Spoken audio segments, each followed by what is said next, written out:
Civil code নিয়ে আমাদের সিদ্ধান্ত আমরা জানিয়ে দিয়েছি। আমরা सिविल कोड बंगाल में होगा, एक प्रोसीड्योर होता है, हम लोग असेंबली में बताऊंगा।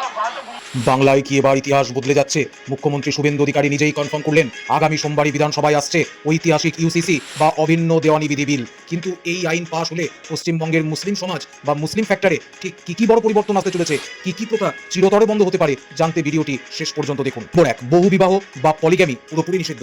বর্তমান মুসলিম পার্সোনাল ল অনুযায়ী একজন পুরুষ 4টি বিয়ে করার অনুমতি পান, কিন্তু ইউনিফর্ম সিভিল কোড পাশ হলে ধর্মের তোয়াক্কা না করে যে কোনো নাগরিকের জন্য দ্বিতীয় বিয়ে করা আইনত দণ্ডনীয় অপরাধ হবে। অর্থাৎ প্রথম স্ত্রীর অনুমতি বা ধর্মীয় নিয়ম থাকলেও আর একাধিক বিয়ে করা যাবে না। নাম্বার 2, মৌখিক বা একতরফা বিবাহ বিচ্ছেদ বন্ধ।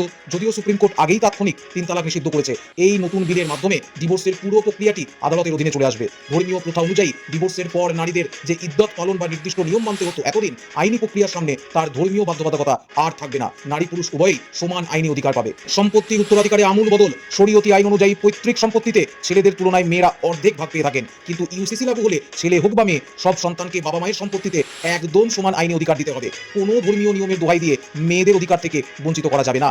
উত্তরাখণ্ড বা আসামের মডেল অনুসরণ করে যদি বাংলায় ইউসিসি চালু হয়, তাহলে লিভ ইন রেজিস্ট্রেশন বা দত্তক নেওয়ার নিয়মেও পরিবর্তন হবে। বাংলায় এই বিলে লিভ ইন রিলেশনশিপে বাধ্যতামূলক রেজিস্ট্রেশন এবং যে কোনো অনাথ শিশুকে আইনিভাবে দত্তক নেওয়ার সাধারণ নিয়ম চালু হতে পারে, যা প্রচলিত কিছু ধর্মীয় রীতির বাইরে সম্পূর্ণ আইনি পরিকাঠামো তৈরি করবে।